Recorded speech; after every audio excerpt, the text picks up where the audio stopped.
क्या उत्तर प्रदेश की सरजमी पर 1993 वाला वो ऐतिहासिक चमत्कार फिर से दोहराया जाने वाला है? क्या हाथी और केतली का संगम दिल्ली के सिंहासन की चूलें हिला देगा?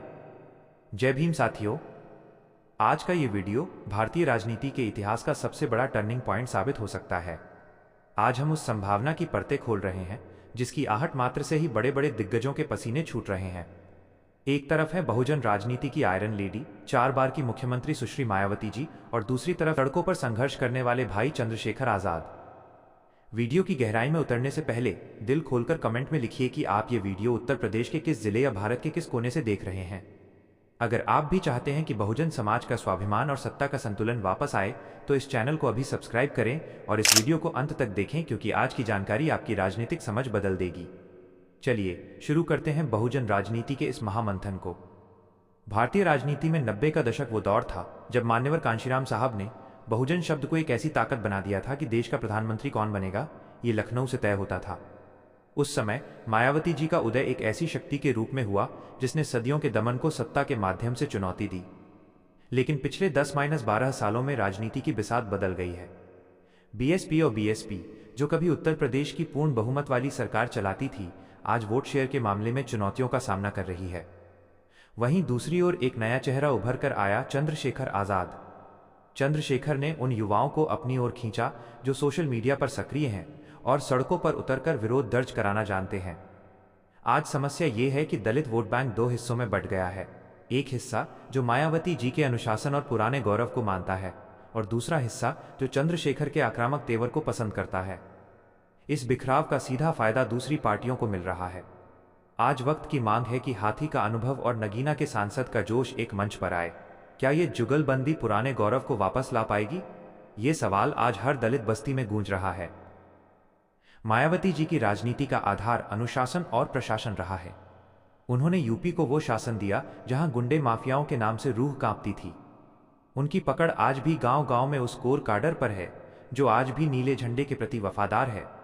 लेकिन बदलते समय के साथ राजनीति डिजिटल और इंस्टेंट हो गई है। यहां चंद्रशेखर आजाद बाजी मारते दिखते हैं।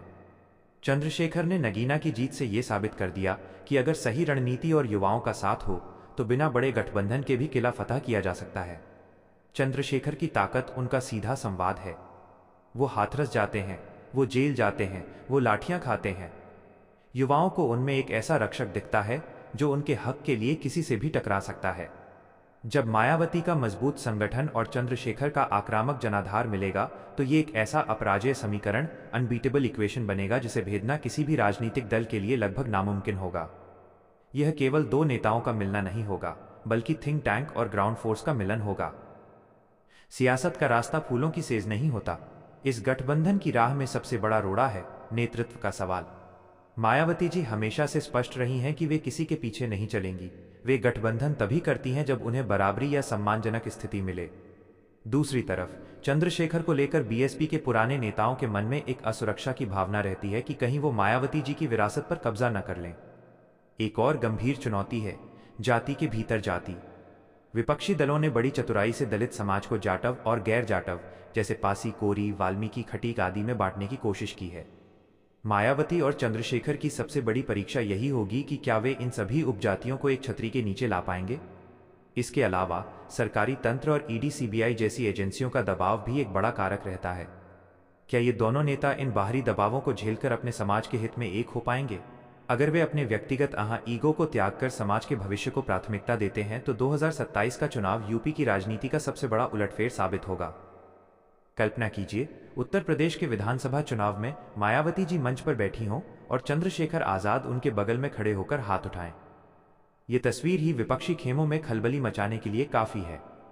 इस जुगलबंदी का असर केवल यूपी तक सीमित नहीं रहेगा। हरियाणा, पंजाब, राजस्थान और मध्य प्रदेश, जहां दलित आबादी निर्णायक भूमिका में है, वहां भी बहुजन समाज का आत्मसम्मान जाग जाएगा। ये गठबंधन दलित, मुस्लिम, पिछड़ा, डीएमपी के उस पुराने फॉर्मूले को दोबारा जिंदा कर सकता है जिसने कभी बीजेपी और कांग्रेस दोनों को हाशिए पर धकेल दिया था। चंद्रशेखर की मुस्लिम समाज में बढ़ती पैठ और मायावती जी का सर्वजन हिताय वाला अनुभव मिलकर एक ऐसा विकल्प देंगे जो केवल सत्ता के लिए नहीं बल्कि सामाजिक न्याय के लिए काम करेगा। अगर ये तूफान उठता है तो सत्ता की कुर्सी पर कौन बैठेगा, ये किसी गठबंधन की बैसाखी से नहीं बल्कि बहुजन समाज के अपने दम पर तय होगा।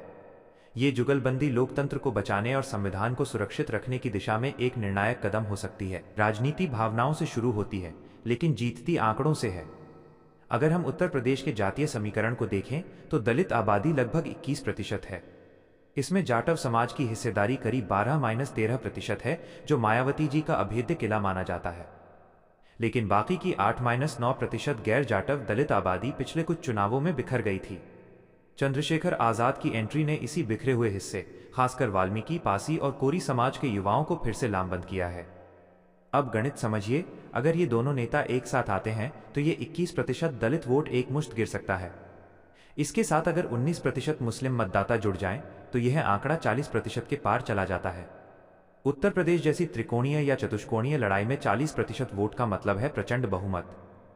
नगीना लोकसभा चुनाव में हमने देखा कि कैसे मुस्लिम समाज ने चंद्रशेखर को हाथों हाथ लिया। अगर यही केमिस्ट्री पूरे यूपी में मायावती जी के साथ बैठ गई तो 2027 में लखनऊ के पंचम तल पर नीले झंडे को फहराने से कोई नहीं रोक पाएगा। ये केवल एक गठबंधन नहीं, बल्कि सत्ता की चाबी को अपने हाथ में लेने का मास्टर स्ट्रोक होगा। भागचंदी के सामने सबसे बड़ी चुनौती होगी नैरेटिव, यानी माहौल बनाना। मुख्यधारा का मीडिया अक्सर बहुजन नेताओं को अप्रासंगिक दिखाने की कोशिश करता है। मायावती जी की रैलियों को वो कवरेज नहीं मिलता जो सत्ता पक्ष को मिलता है, लेकिन यहाँ चंद्रशेखर आजाद का डिजिटल हथियार काम आएगा। चंद्रशेखर की सोशल मीडिया पर मौजूदगी और युवाओं से उनका सीधा जुड़ाव मीडिया के ब्लैकआउट को तोड़ने का दम रखता है। जब मायावती जी की गंभीर और अनुभवी राजनीति को चंद्रशेखर के लाइव वीडियो और वायरल रैलियों का साथ मिलेगा तो युवाओं के बीच एक नई लहर पैदा होगी। विपक्षी दल इस गठबंधन को जातिवादी करार देने की कोशिश करेंगे, लेकिन इन दोनों नेताओं को इसे संवैधानिक हक और बेरोजगारी के मुद्दे से जोड़ना होगा। चंद्रशेखर का आक्रामक अंदाज और मायावती जी का सधा हुआ बयान, ये कॉम्बो मीडिया की हेडलाइंस को कंट्रोल करने की ताकत रखता है। अगर ये जोड़ी गांव के बुजुर्गों और शहर के युवाओं को एक साथ स्क्रीन पर लाने में सफल रही तो विरोधियों का दुष्प्रचार अपने आप धराशायी हो जाएगा। जैसे ही मायावती और चंद्रशेखर के करीब आने की खबरें तेज होंगी, विपक्षी खेमों में हलचल और तेज हो जाएगी। सत्ता पक्ष और अन्य क्षेत्रीय दल कभी नहीं चाहेंगे कि दलित समाज एक अटूट ब्लॉक बने। इसके लिए बी टीम जैसे आरोपों का सहारा लिया जाएगा। कुछ ऐसे छोटे दलों या नेताओं को खड़ा किया जाएगा जो दलित वोटों में सेंध लगा सकें। साजिश ये भी हो सकती है कि पुराने बयानों को खोदकर निकाला जाए और दोनों नेताओं के बीच मनमुटाव पैदा किया जाए। लेकिन राजनीति परिपक्वता का नाम है। कांशीराम साहब और मायावती जी ने भी कभी मुलायम सिंह यादव के साथ गठबंधन किया था, जो उस समय नामुमकिन लगता था। आज चंद्रशेखर और मायावती का मिलना समय की मांग है। अगर ये दोनों नेता अपनी निजी महत्वाकांक्षाओं को दरकिनार कर बहुजन हिताय के बड़े लक्ष्य पर ध्यान केंद्रित करते हैं तो कोई भी षड्यंत्र इन्हें रोक नहीं पाएगा। यह गठबंधन केवल दो चेहरों का नहीं, बल्कि करोड़ों लोगों की उम्मीदों का संगम होगा। बहुजन राजनीति की इस महागाथा में एक और महत्वपूर्ण पहलू है आकाश आनंद की भूमिका। अक्सर ये सवाल पूछा जाता है कि अगर चंद्रशेखर और मायावती एक साथ आते हैं तो बसपा के उत्तराधिकारी आकाश आनंद का भविष्य क्या होगा? लेकिन राजनीति में 2 और 2 हमेशा 4 नहीं होते। आकाश आनंद ने हाल के समय में अपनी रैलियों के जरिए युवाओं के बीच एक नई ऊर्जा भरी है और वे पार्टी को आधुनिक रूप देने की कोशिश कर रहे हैं। अगर आकाश आनंद का प्रबंधन और चंद्रशेखर का आकर्षण एक साथ मिल जाए तो ये बहुजन समाज के लिए एक ऐसी कोर टीम तैयार करेगा जो अगले 20-30 सालों तक भारतीय राजनीति की दिशा तय करेगी। चंद्रशेखर का सड़कों पर संघर्ष और आकाश आनंद का रणनीतिक कौशल मिलकर विपक्षी दलों के उस नैरेटिव को खत्म कर देगा जिसमें कहा जाता है कि बसपा अब युवाओं की पार्टी नहीं रही। ये तिकड़ी मायावती का अनुभव, चंद्रशेखर का जोश और आकाश की रणनीति विरोधियों के लिए सबसे बड़ी चुनौती बन सकती है। उत्तर प्रदेश की राजनीति का एक कड़वा सच ये भी है कि यहाँ किले तभी फतह होते हैं जब सामाजिक समीकरणों के साथ साथ प्रशासनिक खौफ और विकास की बात हो।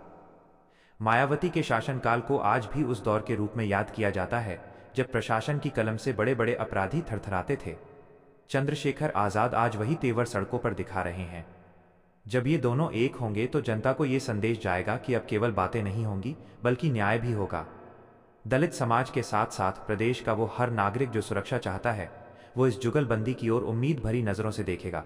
चंद्रशेखर का नगीना मॉडल ये सिखाता है कि अगर आप लोगों के सुख दुख में उनके साथ खड़े हैं तो जनता धर्म और जाति की दीवारों को तोड़कर आपको चुनती है।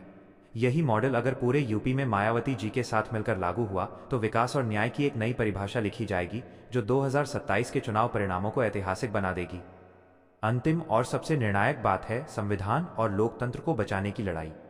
आज देश में एक बड़ा तबका ऐसा है जो मानता है कि अगर बहुजन समाज एक नहीं हुआ तो आने वाली पीढ़ियों के अधिकार खतरे में पड़ सकते हैं। मायावती और चंद्रशेखर की जुगलबंदी केवल सत्ता के लिए नहीं, बल्कि उस संवैधानिक सुरक्षा चक्र को मजबूत करने के लिए जरूरी है जिसे बाबा साहब भीमराव अंबेडकर ने हमें दिया था। जब चंद्रशेखर संसद में हाथ में संविधान लेकर शपथ लेते हैं और जब मायावती जी प्रेस कॉन्फ्रेंस में अधिकारों की बात करती हैं, तो दोनों का लक्ष्य एक ही होता है। बिखराव ने हमेशा दुश्मन को मजबूत किया है, लेकिन एकता ने हमेशा इतिहास बदला है। ये जुगलबंदी उन करोड़ों दबे कुचले लोगों की आखिरी उम्मीद है जो आज भी सम्मान के साथ जीने की लड़ाई लड़ रहे हैं।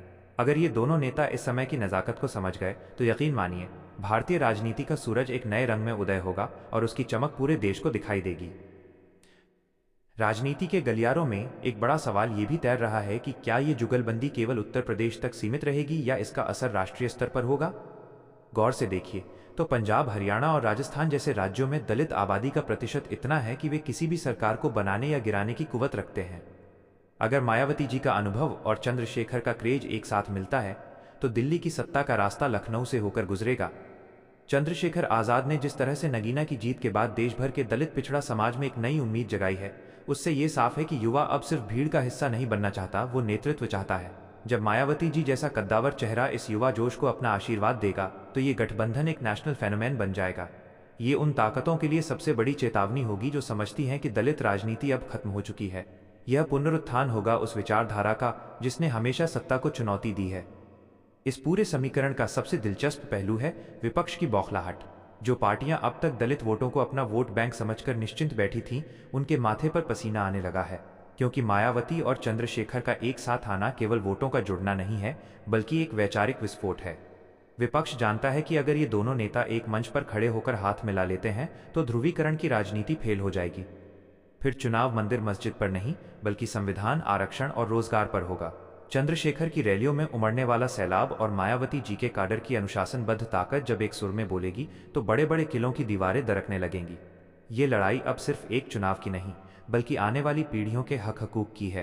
क्या ये दोनों दिग्गज अपने छोटे मोटे मतभेदों को किनारे रखकर उस बड़े लक्ष्य की ओर कदम बढ़ाएंगे जिसका सपना करोड़ों लोग देख रहे हैं। वक्त तेजी से बदल रहा है और यह जोड़ी इतिहास बदलने के मुहाने पर खड़ी है। साथियों, आज हमने इस ऐतिहासिक जुगलबंदी के हर उस पहलू को खंगाला है जो टीवी चैनलों पर आपको देखने को नहीं मिलेगा। मायावती जी की गंभीरता और भाई चंद्रशेखर का संघर्ष, जब ये दो ताकतें टकराएंगी नहीं बल्कि मिलेंगी, तो यकीन मानिए भारत के लोकतंत्र में एक नया अध्याय लिखा जाएगा। यह वक्त घर बैठने का नहीं, बल्कि अपनी आवाज को बुलंद करने का है। अगर आपको लगता है कि देश की तरक्की के लिए और समाज के अंतिम व्यक्ति को मुख्यधारा में लाने के लिए इन दोनों का साथ आना जरूरी है, तो इस वीडियो को रुकने मत दीजिए। इसे हर व्हाट्सएप ग्रुप और फेसबुक पर शेयर करें। और अगर आपने अभी तक हमारे इस मिशन को सपोर्ट करने के लिए सब्सक्राइब नहीं किया है तो अभी करें। आपकी राय हमारे लिए सबसे ऊपर है। कमेंट में अपनी बात जरूर लिखें। मिलते हैं अगले एक और धमाकेदार विश्लेषण के साथ। तब तक के लिए अपना और अपने अधिकारों का ख्याल रखें। भारत माता की जय।